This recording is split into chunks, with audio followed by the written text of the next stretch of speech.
I want to introduce the panel. The panel is just outstanding, and I want to thank them for all of their time and dedication to this over the last several weeks. We'll introduce Pete Ambrositis first. Pete, do you want to give a wave? Thanks, Laurel. I'm glad to see my middle name's been left out this week. Thank you. Yes, I won't wag my maternal finger at you. Pete Ambrositis, he's a senior client partner with Korn Ferry, and he's been in the business for 30 years of consulting on diversity strategies and things like that. So he comes from a long history and experience of being out there in the world, trying to create this kind of conversation and get people to make changes. I want to then also recognize Clennon L. King. He is a celebrated journalist, historian, and documentary. He's been out there in Albany, Georgia, where he's from, but he spent a lot of time in Boston as well, and has created Augustine Monica Films. And he has made some groundbreaking films about things that are less spoken about out there in the world, and has been a voice for change on so many levels. We have all these bios, by the way, at mvyradio.org/diversity. You can read a little more depth. Sandra Pimentel, who has been on this island for a very long time, but she was born in Boston. She's a nurse. She's a writer. She just put out a book called, Sandy, help me out here. It's Blind Acceptance is the name of her book. Am I right? Yes, you are, Laurel. Yeah. It's a wonderful, wonderful book. And she and her husband have worked and raised their children on Martha's Vineyard. And she's done a lot of work in the social equity environment and is co-founder of the Martha's Vineyard Diversity Coalition. So thank you for being here, Sandy.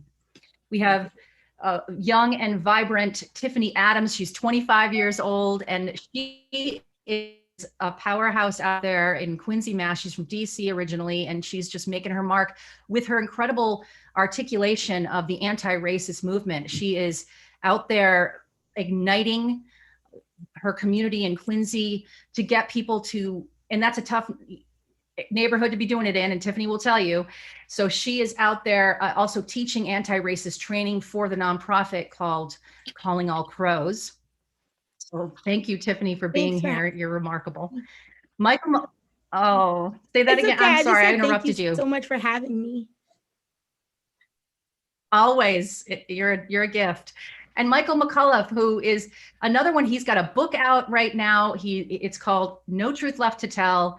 It's an extraordinary book that takes you into the layers. It's historical fiction, but it's based on a lot of things that he experienced. He's been in law practice for 30 years. He served as a supervisory assistant United States attorney in the Southern District of Florida and a federal civil rights prosecutor at the Department of Justice in DC. He is quite an extraordinary guy who is out there always fighting for justice on every human level. And I urge you to read the book too, No Truth Left to Tell. It is one of those books that will take you through a lot of layers of your own experience in life. And so thank you so much, Michael, for being here and giving us your time. If Michael wants to. Yeah, thank you. Yeah, I'm thrilled to be a part of the conversation. Thank you so much, Michael.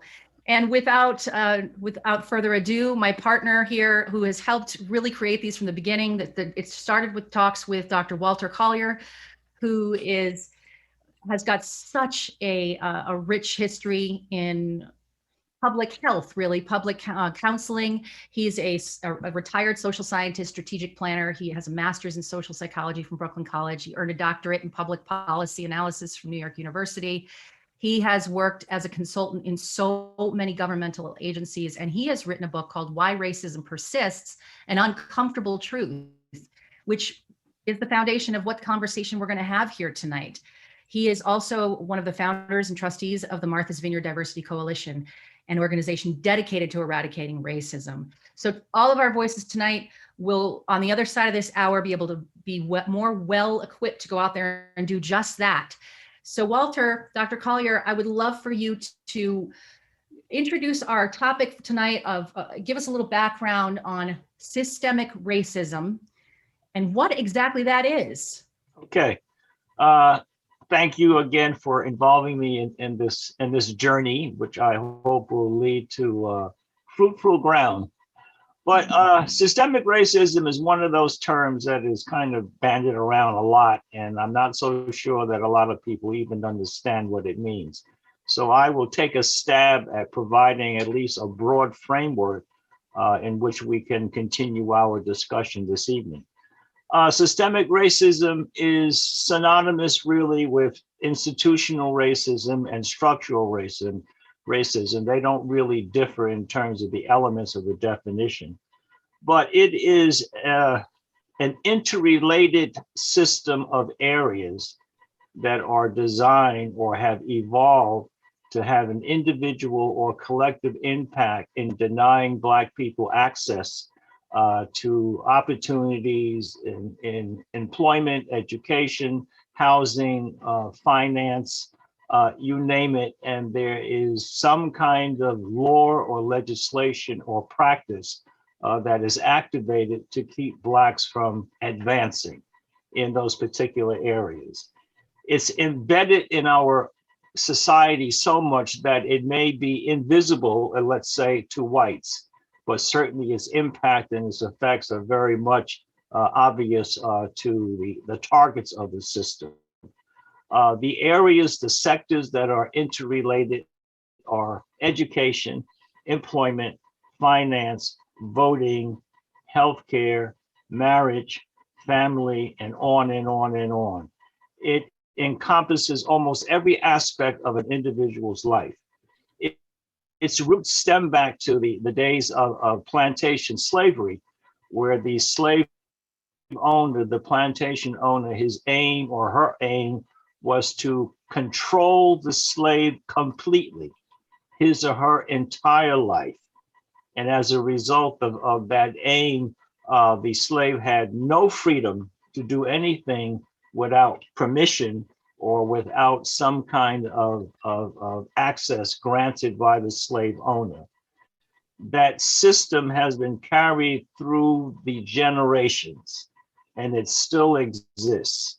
The effect of systemic racism does not allow a typical African American to be born, to grow up, and to pursue his or her life without limitations, without obstacles, without distractions, without interference of this thing called systemic racism.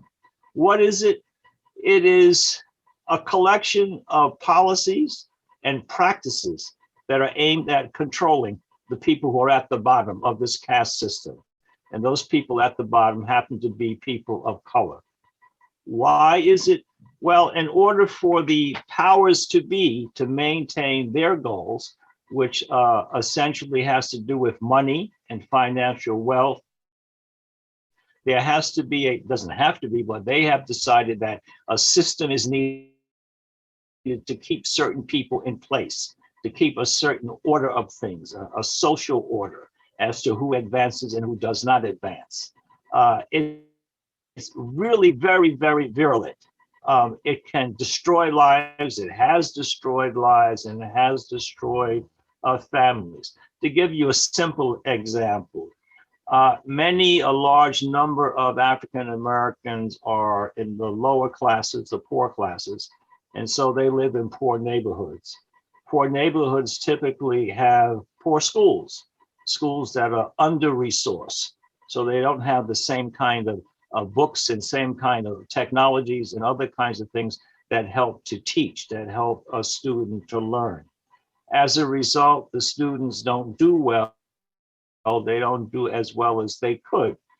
So for example, the dropout rates among African American students is very high compared to whites, compared to Asians and other groups. As a result of that, the employment possibilities are limited because of limited education and training. Because employment possibilities are limited, then wages are limited. If wages are limited, then the Blacks are unable to buy their own homes. So housing becomes a problem. If wages are limited, healthcare is limited because you do have to pay for quality care, despite this democratic narrative that goes around that everybody has access to good health care. That's not true. So when you look at those things, they all are interrelated and tied, and therefore they make a system. And the system is embedded in our society.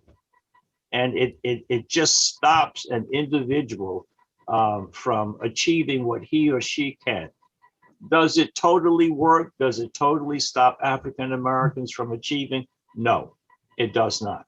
Over time, African Americans, through their own strength and determination, have found ways to navigate the system, have found ways to jump over obstacles and to do better. But having said that, the majority of African Americans are victims of this systemic racism. And that's why when the comparisons are made between how well whites are doing compared to blacks, or how blacks are doing compared to Hispanics, blacks usually rate in the lower statistics of healthcare, of employment, and and on and on and on and on. When we look at the system, it seems overwhelming. It seems that it cannot be managed, it cannot be overcome, it cannot be eliminated, but it can. Because the one thing that keeps the system going, that oils the system, is white complicity. As long as whites do not stand up against the system, as long as they continue to go about their business and not really thinking about their fellow citizens of a darker hue, then the system will continue. What keeps whites complicit? White privilege. If we look back in history, for example, again, during the time of slavery, there was a point where certain European groups who had come over as servants, indentured servants, began to talk with the slaves on the plantations. The Irish, for example, they came over, they started talking. When the slave owners observed what was going on and realized that these two groups were comparing notes and commiserating, and maybe even daring to talk about some kind of rebellion, white privilege was born. It was an incentive, and the incentive went something like this. If you do not aid or help Black people or help the slave, we will reward you with some kind of privilege. And hence the incentive has been built in and institutionalized in the system of racism. Again, we see that during the early 20th century, when Eastern Europeans and Italians and others were coming to America. And one of the things that they learned rather quickly, I don't know whether they were actual formal lessons taught at Ellis Island, but what they did learn was to stay away from Black people, treat them as some kind of less than human species, realize that they are less than you and they are lower than you and you are better than them because you are white. Forget about the fact that you're Irish and Italian and Danish. That doesn't matter. You're white, and we want to make sure that you keep that distinction in your mind. And what was the incentive? What was the bribe? White privilege. We will help you with your immigration. We will help you with your housing. We will help you with your employment. And another example of that, World War II. Blacks were, in the foxholes fighting and putting their lives on the line and doing the best they can to help their fellow soldiers. But when the soldiers came back to America and America decided to give them VA loans and loans for education, guess who wasn't eligible? Blacks. So did we hear any white soldiers stand up or march to Washington and say, how could you treat my fellow soldiers, my brothers in arms, the way you are treating them, not allowing them to gain the same kind of privileges that I have? Not a word. Silence. So again, there are many examples of white intentional or unintentional complicity, and that's the glue that keeps the system going. When whites say, for example, in some of the feedback we've gotten, well, what can I do? Well, one of the things that whites can do is to stand up against laws, legislation, practices that deliberately deny access of opportunities to people of color. Yeah, that's Sitting- right, Walter. Sitting by and doing nothing does not help. So that's kind of a broad overview of what systemic racism is all about. But the main thing is that it's embedded. So for us to do something about it, we have to embed it. And that takes realization, commitment, and really maybe a risk taking from the point of view of some whites. For example, when I gave a talk on my book a couple of years ago at the Chilmark Library, there was a white woman after I had finished talking about systemic racism who stood up and said, I am not going to give up my white privilege. And she went on to say, because it has helped me and has helped my children, et cetera, et cetera. Well, that brings up this idea of selfishness. Are we just for ourselves or are we for one another? Are we just for our groups or are we for this country? And that's something that needs to be confronted. And I will stop here. I won't go into it because I'm sure that my fellow panelists and the people who are listening in have input and have things to say about this. So Thank you. Yeah. Thank you so much, Walter. That was a very important lesson for us to hear and a historical perspective. And once again, I want to bring up his book that he wrote, Why Racism Persists. And all the books we're mentioning here tonight, we will have links on our webpage at mvyradio.org/diversity. Underneath each panelist's bio, if they have a book, we'll give you a link to where you can purchase that book. We've seen some comments come through about that. So I want to make sure you know about that. I also want to draw attention to the fact that, as you listen to Walter talk, we know how insidious this is and just how what we have to do most of all is move past our white fragility and guilt and be able to understand that that's not doing anything going forward. What we need to do is actually clear all that away and start with this idea that, okay, we're here, we're ready to get our hands dirty, we're ready to learn how to make this change that Walter was talking about. So going forward, I want to address those kinds of things that panelists have been talking about and what Walter was just talking about. I want to thank AHA New Bedford for helping support this panel series. We have 2 more weeks after this, and we are going to continue the conversation, which is being directed by participants like you who are interested in learning more. So following up on what Walter just brought up, I would like to ask the panelists if there are any follow-up additions that you would like to add from your perspective and experience of examples of systemic racism, because it is such a thing that we don't know. We just wake up in this world and we don't necessarily know how to decode everything around us. And so we need that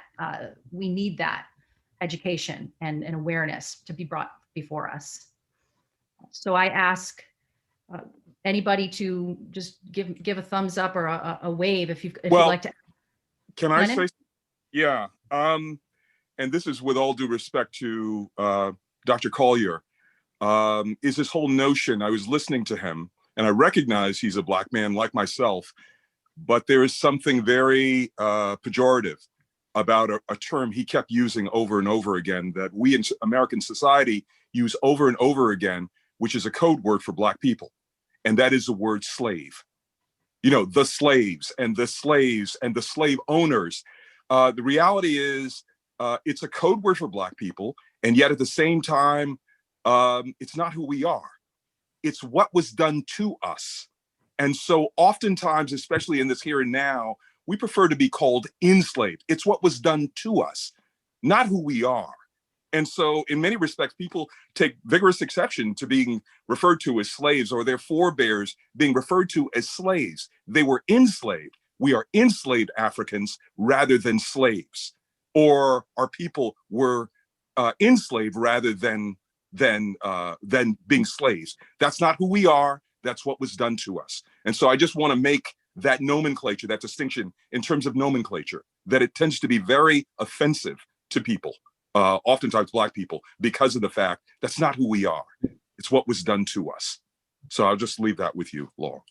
I find that I find that also very constructive in that it's an illustration that all of us, no matter what color our skin is, we can expand upon what another person of our skin color has to say, because even growing up in the same household, our brothers and sisters may not, we grew up in the same environment, but we decode things very differently. So I think that's part of another thing to bring up to make us all feel comfortable that we can see things from different viewpoints and learn things from other people based on words like that. I mean, that's something I would have never thought of before. So Clennon, thank you for bringing that up. But I think that all of these things that we're learning tonight they're incredibly important for us to keep our minds open and also understand that we're all coming from different generations and different backgrounds and different everything.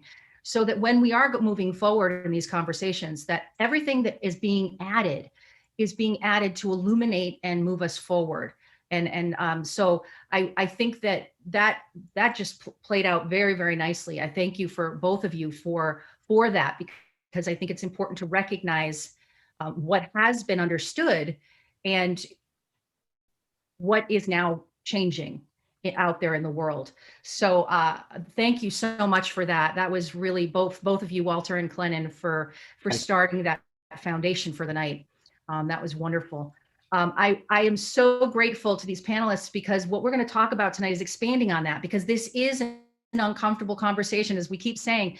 But when we learn these things, like implicit bias is something that came through last week in a few of the comments toward the end that people wanted to know more about. And I think that plays in nicely with systemic racism, because I think that implicit bias is exactly what keeps us kind of in this cage of not being aware, of being ignorant to what is beyond that implicit bias. Does somebody want to take up, Sandy, want to take up implicit bias?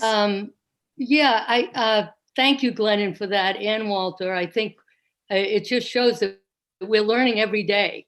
We're learning every day, and I learned something tonight. I really appreciate that. Lauren, you were asking for some examples, and I think when I think about systemic racism, I think about the fact that systemic racism is really associated with individuals. There's groups of individuals who sort of lead to a system that oppresses people. And I thought when you asked, when we define systemic racism, I thought it might be helpful to give some examples of how implicit bias and privilege, how it all works. And I found that Black newborns, African-American newborns, are likely to survive when they're looked after by an African-American physician. And in fact, African-American babies are 3 times more likely to die with a white physician than a Black physician. And this was a research. There were 1.8 million births that was studied, and I think that the mortality shrunk by 39% to 58% when these children had physicians that looked like them.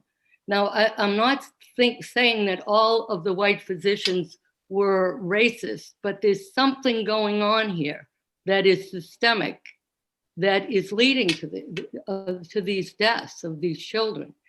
And I think that when we look at what we can do to address this, it all comes down to individual awareness, that these physicians have been indoctrinated in some ways in the same way I have. And we have a long journey of indoctrination that we have to sort of reflect on. And I guess what I'm saying is the answer is in the self-awareness of individuals within that system. The other thing is that there are food deserts where another example, where people can't get fresh vegetables, and pharmacies that actually They know where people can pay and when they can't. And they know where the illnesses are. And they actually are in those neighborhoods. And neighborhoods where people don't have the resources, they don't have the pharmacies. So there's just a couple of examples of systemic racism. But what it all comes down to is us being aware that it's happening, and to look inside ourselves, and to also look to the system and see how we can influence it. Thank you, Sandy. Thank you very much. Michael, did you have something you wanted to say about this? I would love to get your input on this. Well, when we were talking about systemic racism, I was trying to visualize, have either a metaphor or something visual to capture the concept of it. And I think historically, with in the history of our country, in terms of legal discrimination and segregation and unequalness, I equate it to the wall. Is that a Black person can be staring at a thick, high wall and trying to figure out how to advance themselves or a family member or a community. And that's the early and maybe most of the history of the United States has been with the wall erected and very high and thick. And then when we make progress on terms of the legal fronts and dismantling with the passage of the 14th, 15th Amendments, 13th Amendment, 14th and 15th Amendments, Civil Rights Acts, we start dismantling the wall itself. But what replaces it is a headwind, and it's invisible, but it still has force and effect, but it's harder to get your head around because it's not as easy to see. You can, one can argue, and I think successfully, that you can see the results of it, but attaching the causation to the headwind, the selective headwind against people of color, Blacks, and other groups, minority groups in the United States, but I think our conversation is focused on race and African Americans and Black individuals, citizens and otherwise, and what headwinds they face currently in the United States. So I just wanted to offer that as sort of a visual way to conceptualize systemic racism, that it's a little different how we look at it, but at its core, it is still this headwind in terms of realizing opportunity and equity and fairness. Thank you, Michael. And that really makes it harder to, like, as you said, it makes it harder to see and harder to anticipate. So Peter. So I love that, Michael, you used the terminology headwinds, because quite often when we're working with client organizations regarding their talent systems and structures that are in place, does the top half of the house look like the bottom half of the house, or is it much more weighted towards people that look like me in the top half, for example? And it could be true for race or gender. And so oftentimes what we're doing is evaluating those systems and making recommendations about how to improve current state, knowing that we have a long way to go. Unfortunately, what I run into occasionally is that people that look like me will take offense to the fact that what we're trying to do is purposely do something, make an effort with people of color or females, whatever that underrepresented talent might look like, to give them a better chance of advancing within the organization.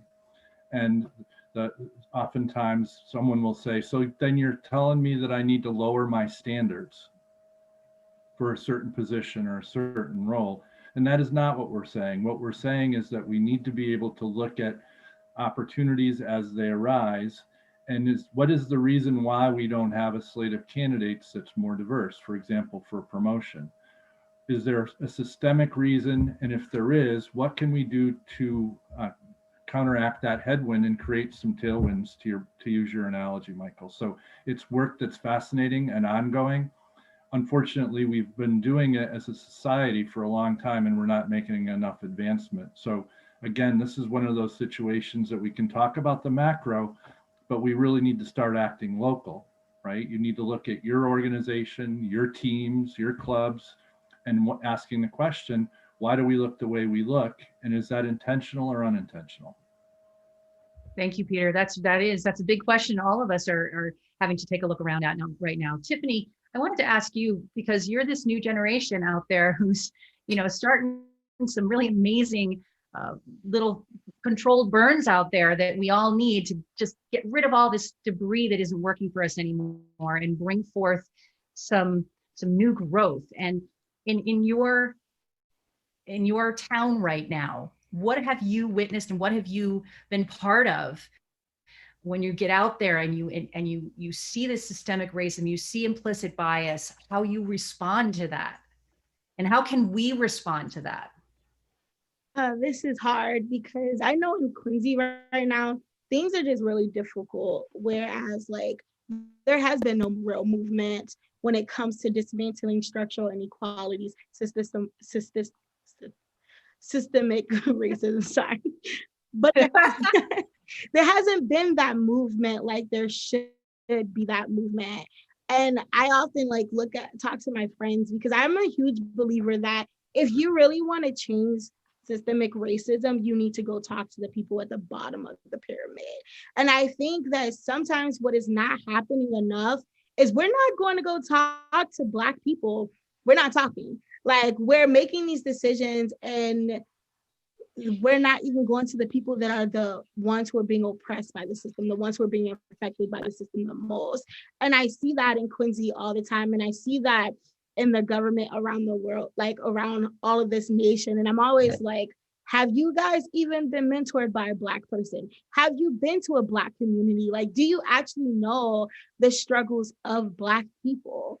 And I believe that until you really start to go to the bottom of that pyramid and you actually start having real conversations where you're not utilizing white saviorism, right? Where you're not just oh, I'm going to be the white person that comes and save the Black people, but you're really going to these communities and trying to understand what is really happening is only when we're going to be able to really dismantle systemic racism. So what you're saying is there's a lot, let's not pay any more lip service, or let's not do any more window dressing. Let's really get down underneath to where we need to kind of, to use an analogy of I can't really do what Michael and Peter did and use those wonderful tailwinds and headwinds, but I feel like there needs to be this kind of it's like a tear down. It's a tear down. Where it's not a renovation anymore, it's a tear down. And you need to start with recognizing and getting everybody involved again from the ground up.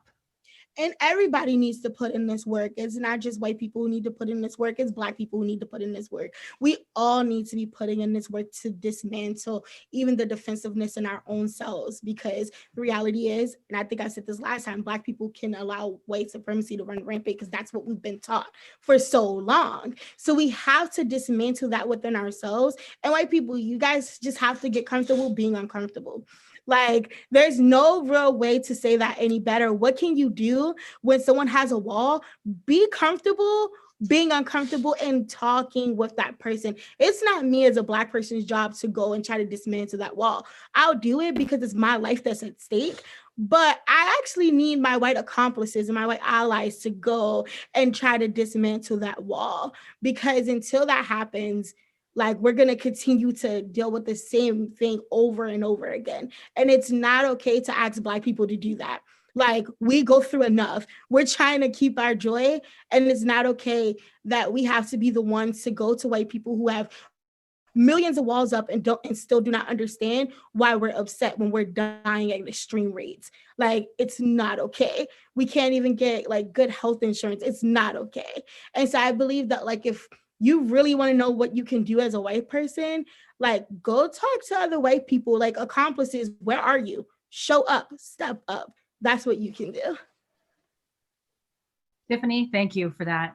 That's a rally cry. And that's something that we all, I think every human being, as you say, no matter if we're Black or white or no matter where we come from, to just try and get past this defensive layer, which is so hard to do. I mean, can anybody give some on the panel want to speak to ways that we can help ourselves drop our defenses, maybe some language that we can use when we're in a situation. Because I've gotten many comments, and I just want to bring one up right now, from people who have had conversations with people in the past. All of them are very similar, but here's one that comes from, I have a friend who grew up in northern Vermont who has a lot of different beliefs from me, but I try to have a dialogue. And he said to me the other day, why is this thing about racism in my face all the time these days? He went on to say that it's just never been a problem for me before. And I said, well, that's because you're white. He was just plainly and openly surprised by that, said he never thought about it like that and wanted to talk more. And somebody else said, I want to hear about actions to take to intervene when hearing someone making a racist comment or decision. I'd love to learn how to best go back to him to restart a conversation. And he's talking about a conversation he had with somebody on one of the local fire officials, where he said, oh, it's just some bad apples.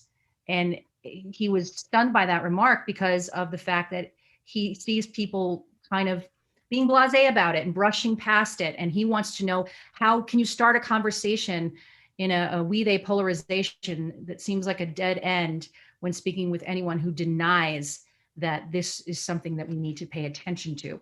So I threw a lot out at you, to the panel, but the bottom line is that how can we go out there and get past our own insecurities and use language? Can you give us some language to use when we are faced with these kinds of significant interactions? Laurel, can you hear me? Yes, Glennon, thank you. One of the things that I really took advantage of during the near 10 years that I was living in Boston and in New England was that you guys are actually close to the home of the largest enslaver of Africans in the entire country. I'm talking about less than an hour from Woods Hole. You can drive to the home of the largest enslaver of Africans in the history of the country, and that is the Wolves. And the name of the town is Bristol, Rhode Island. And I think that part of it is to kind of understand that when we're sitting there and going ooh and eyeing at somebody storming Washington, D.C. and the Capitol, or we're looking, awry at what's going on in Charlottesville, that this stuff is actually very close to the history of the very place that, many of us call home. In this case, it's very close to Martha's Vineyard. And so I do think it's really, really important that you talk about what people can do. Yeah, part of it is educating. And one of the things that I found that was very enlightening to me when I went to Bristol is that I'd always been told that, yes, the world has been colonized by white people, courtesy of the Bible and the gun. And what's so telling about going to Bristol, Rhode Island, is that when you go to the family graveyard of the Wolves, who they married into was a huge, huge other white family who had made their fortune on guns that as Colt, C-O-L-T, as in Colt 45. And so I just think that there's value, again, we talk about educating ourselves in visiting places like there's a wonderful wharf where they actually took in enslaved Africans that's still standing in Bristol, where you can have lunch, you can have all of that. But I'll guarantee you that most people don't even know that this place exists, and it's within earshot of Martha's Vineyard. And so I encourage people to get out there and understand. And there's artifacts and all of that around slavery that's right there. So I encourage people to do that. So thank you, Glennon. Sandy. Yeah, I would respond also that we have an African-American freedom trail on the island that many people don't know about. And, I just want to point that out. And Laurel, you were referring to people that are really difficult to reach. And I think you talked about Kyle Williams. And I think we have to sort of figure out what we can do and what we can't. And I think if we're going to get the biggest change to our society, we have to mobilize those people who really have a heart and want to be changed. So And- maybe so Sandy introduced me to Kyle Williams, and one of the things that we had said before tonight started, which I should share, and it's Kyle Williams is from a long talk. If you can look him up, and he has been out there giving these long talks. And one of the things he was saying was he doesn't want to waste time with people who have that wall up that you can't really talk to. He wants to, because there's so many other people willing to listen and educate ourselves and learn the history and move forward, that's what we have to do. So I hear everybody saying on the panel is that we just need to continue educating ourselves, and we need to continue just having the conversations and moving forward. Now, I've seen several comments come through that I want to bring up. Somebody, and I don't know if you mind using your name, but I won't until you tell me I can. But wanted to hear some examples of specific public policies or laws that she should be opposing, to address. Okay, Michael, yes. I think in my area of experience, the criminal justice system, I have had a complete evolution and change of thought in terms of the bail and the bond system in the United States justice system. I have come to believe that it is based on a false premise, and that it is disproportionately impacting folks who can't afford, for example, a cash bond. It keeps people in jail for the most modest of accusations of crimes that it's such a disconnect between the idea of protecting the community from somebody who's just been accused, not convicted of any wrongdoing. And so I think one specific area of reform in the criminal justice system that has gotten traction, and it's a realistic objective to change across the country, both at the federal level, but more importantly, in the local jurisdictions, is reform of the bond and the bail system.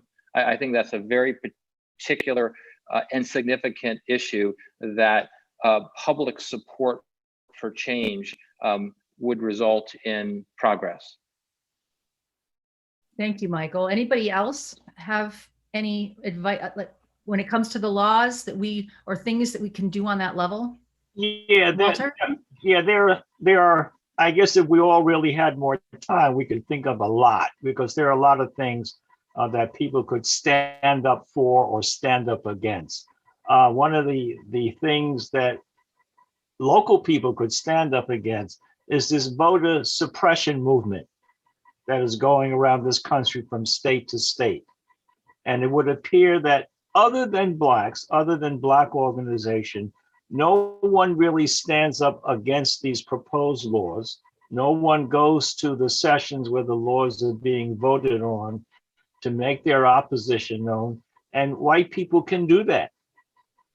They can do that. They can oppose these laws. They can make their voices heard. But that doesn't happen. But that is something concrete that certainly can be done. There are Sandy was talking about the disparity in healthcare. There are practices, written practices, let's say in the city of New York, that promote this statistic. Black women are 8 times more likely to die in childbirth in New York City hospitals than white women. There's a practice.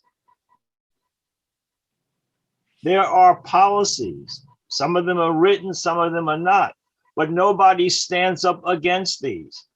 You know, these reports that Sandy mentioned, they come out and everybody's saying, oh, oh my God, that's so terrible, but no one does anything about it. I mean, Tiffany hit on one thing. You know, you need to go into Black communities, you need to speak to people. But another thing, an action thing that can be undertaken right at your kitchen table or in your bedroom is self-introspection. Where are you? Where's your bias? What can you do about it? What have you taught your kids? What have you discussed with your grandparents? or Uncle Joe, who seems to be a redneck racist. There are individual things that can be done, as well as standing up against poor and discriminatory policies. You know, and again, if we had more time, all of us could come up with a whole bunch of them. Well, maybe what we can do is we can have the panelists kind of come together with some examples, and we'll post those on our diversity page, maybe some links that we can pad people with to get more information about these kinds of things in the future. Peter, I did want to ask you too, just from a business standpoint, you know, you work with people all the time within the corporate world when it comes to diversity strategies and things like that. So just coming through your lens from a business side of things, people who are running businesses, people who are, and I think this goes into schools as well. Somebody made a comment that, you know, we need to help to get African Americans and Blacks back in the classroom and administrative staff in schools, pre-graduate school as teachers and administrators. This is what we can do to help. And so things like this, I mean, how can we start to, if we're a business owner, if we're a principal of school or a superintendent, how can we start to move towards changing these strategies? Well, I think again, and I can't remember which of my esteemed panelists mentioned it. We really, I think it was you, Tiffany, we actually need to be talking to the people about how they're feeling about how they're being treated, right? It can be great to be assuming that, you know, people that look like me are going to fix this situation when we don't even know what good looks like. One of the things we want to be able to say to, and board of directors and investors are requiring more diverse boards. They're requiring more diverse leadership review pipeline. They're requiring that people take a look at what are the systems that you have in place in these global multi-billion-dollar organizations. What are you really going to do? Because the data would say that we haven't done enough lately, right? We haven't gained enough. There's only 19 Black CEOs in Fortune 500 companies today in 2021. That's ridiculous. And the fact is, why is that? What are the things that have happened over history that are causing that to be? And what are we going to do about it if we want change? We can say we're going to mandate more diverse slates, but that doesn't mean that we have people that are prepared to take on that role and be successful. So I think to become a change agent means addressing this whole race thing on a daily basis whenever you see it. And sometimes it's hard because it takes a lot of energy to not be that avoider or perpetuator by not doing anything when you hear that negative comment coming from an individual who may be a family member, maybe a friend, or maybe just someone that you hear on the street. So the reactions are going to be different across the board, but we all have to basically search ourselves and come from a true self perspective and understanding ourselves first, and then going out and being proud and being brave to be ourselves to use again, we keep going back to you, Tiffany, but but to use that, to be brave and not safe. I think the time to be safe, I would like to get feedback on the panel. The time to be safe is over. It's time to be brave. And yes, Tiffany. Yeah, I think when Black bodies are literally dying at the hands of people who are supposed to protect them, I think it's been time for us to stop being safe. Like it's long overdue. Like we literally really need people to like stand up for something. Like my mother used to tell me, if you don't stand up for something, you'll fall for anything. I don't want to fall for anything and everything. I want to stand up for what I believe in. And I believe that Black people are like amazing, because we are, just so you know. So I just think that like, you're looking for something to stand up for us. Like we are worthy for people to stand up for. And I think that like white people, you need to remember that. And Black people, if no one's ever told you that you're worthy to be stood up for, you are. I believe that, and you should believe that. And I just think that like we just have to do better. Like over in my head, I'm just thinking we have to do better. We can no longer be complacent in the fight to equity. Like, we are dying in these streets. I don't think people understand, like, we've been dying for a very long time, and it's constantly happening over and over and over again. So the time is now. You're looking for a time. If you are out there looking for someone to say, hey, the time is now, I'm letting you know it's been time, but go do something now. The time is now. Thank you, Tiffany. Wait, wow. See, this is the thing. We need to, I've been watching the chat, and I have to say, everybody, thank you so much to the participants, to you, for adding in all of your resources and all of your, we're going to add those to our diversity page. There's a lot of good resources out there for us to start continuing to dive deep into our need for education. And Michael, you also put some things up there as well. I don't know if there was anything you put up there that you want to elaborate on, but I would love to have you do that. No, I was just posting some follow-up of, I think, Walter's comments. I think voting is one of those pillars. It's a foundational issue. And if you don't have expanded access, if you don't have open, safe access to expressing your choices to your elected officials, nothing else is going to work in a democracy. So, so I was just adding some just examples of anti-suppression initiatives, and I think it's becoming a ripe issue after record turnout in this last election cycle. One of the unfortunate reactions appears to be that that there's a new effort to try to create barriers, you know, not headwinds. I think walls. I think rebuilding walls to access to voting, and that would be a shame upon us all if we allowed that to happen. Michael, I just actually had a comment come through, a question for you come through, and I'm Sandy. I'm sorry. Okay, no problem. Michael, this question is posed to you. If you could give thoughts on felony disenfranchisement. Yes, you know, I'm a former federal prosecutor, both a civil rights prosecutor, but also just an assistant U.S. attorney, and then I was the elected state attorney in a community of 1.4 million people.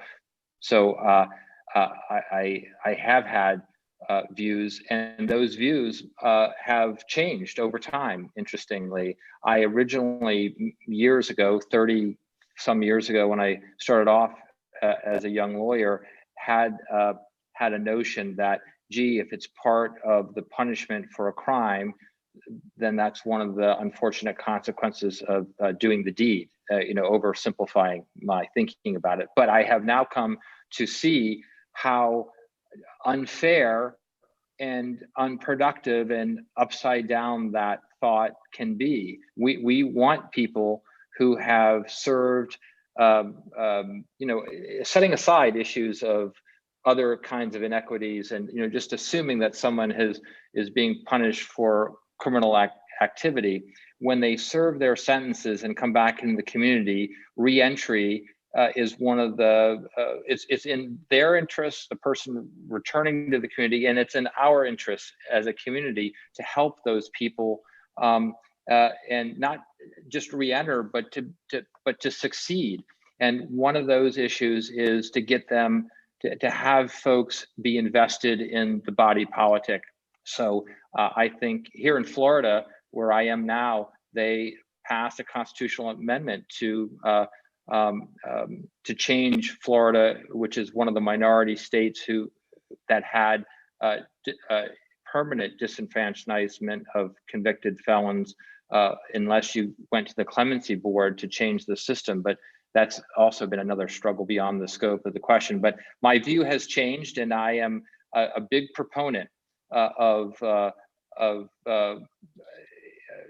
restoration of civil rights for folks who have served their sentences. Thank you, Michael. Sandy. Yeah, I was just going to respond to the issue of voting. And I think the one thing that we were able to do this time is to mobilize. And I think the question about what can we do, I think the biggest threat to voting right now is gerrymandering.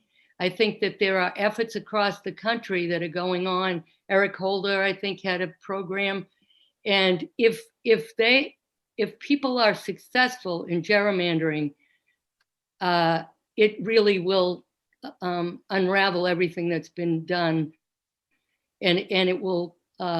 There's still a lot more work to be done with that. So, an answer to the question, what can I do? What laws? Look at what's going on with gerrymandering across the country, because it will make a huge difference in the results. Thank you, Sandy. We're coming to an end. An hour goes by fast, and I want to, just kind of pull in some threads that we can walk away with, and that is getting, I think, education came back into tonight's conversation. Is we just need to continue to educate ourselves tonight. We need to look at places in our towns, in our municipalities, in our school systems, in our businesses, where we really need to see more diversity.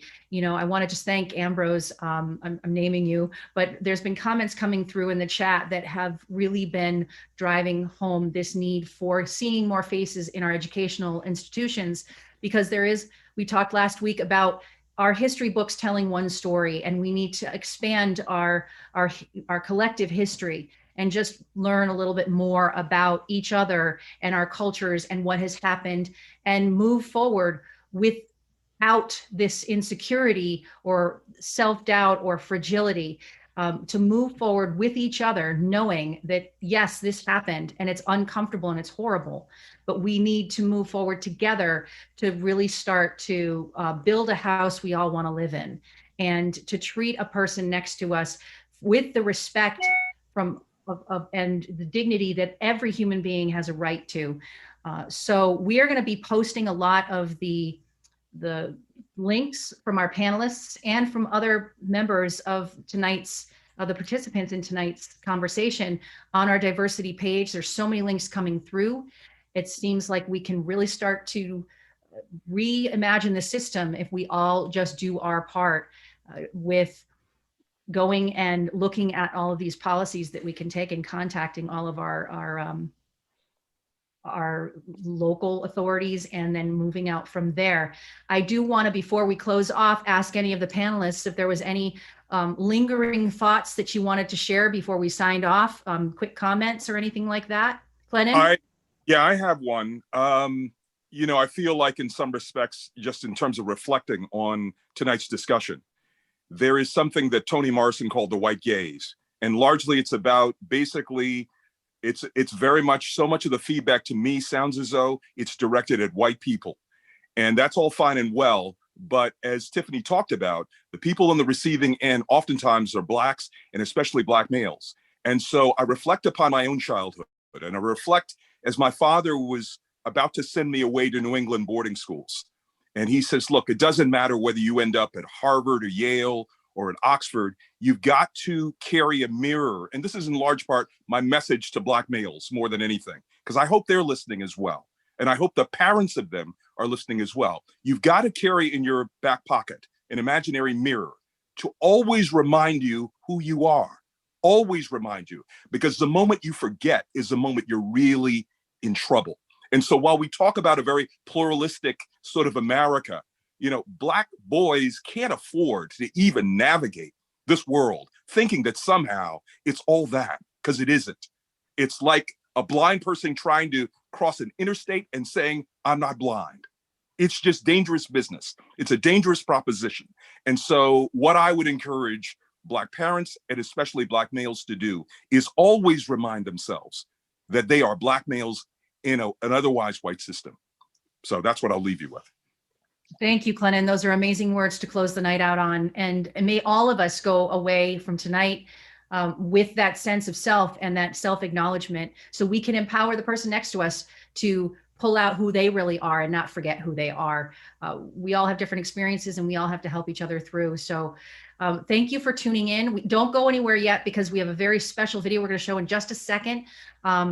Thanks to Tiffany. We want to leave on a joyful note, and knowing that all of what we discuss can be hard at times, but we are still in the middle of this discussion. And I really hope that you'll attend the next 2 weeks, 5 o'clock next week and the last Monday in February. My name is Laurel Redington. And on behalf of everybody at MVY Radio, a listener-supported nonprofit radio station, thank you for tuning in tonight. Thank you to AHA New Bedford for underwriting support. Thank you to our panelists who are just so much a part of my heart. I've learned so much from each of you. Dr. Walter Collier, thank you so much. And Sandy Pimentel, Glennon King, Tiffany Adams, Michael McCullough, Peter Ambrositis. Thank you so much for your wisdom and input. And thank you to all the participants who have also contributed to the chat tonight. And I hope to see you next week. So it is time for our joyful moment. And thank you very much. For the second time this week, a black man is shot by a police officer. I woke up and I felt much heavier than I usually do. Sandra Bland arrested, then found dead in her jail cell 3 days later. And I acknowledge that actually things are not great right now. I felt like the opposite of joy. Something told me that I had to post this image, make a call about Black joy. I posted that with the statement that said, let us bombard the internet with joy. That joy is a form of resistance.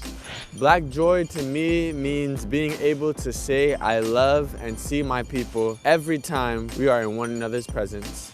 The Black Joy Project was from that pain. Being real about the impact of consciously resisting to things, of just existing as a Black person in the world. Owning that my spirit is one that comes from kings and queens long before me, and every day doing the work to intentionally reclaim my throne. How do I heal in community? And that Black joy is very much a healing process. How do I build community and share more of like this Black joy magic? Freedom through self-acceptance. We can only embrace and enjoy each other when we deprogram our self-hatred. It's a space of reprieve. If any Black person, anywhere, wherever they are in the world, if they're not feeling good, that they know that there's a space where they can see people that look like them smiling in real ways, and that they get to be a part of that community if they want to. Me too. Thank you so much, everybody. I hope that you take that with you and fill your heart up with it. And we can meet back here next week at 5 o'clock and continue our conversation so we can do better. Our Let's Do Better Racial Equity Conversation series. Thanks again and have a safe night. Night. Everybody, thank you.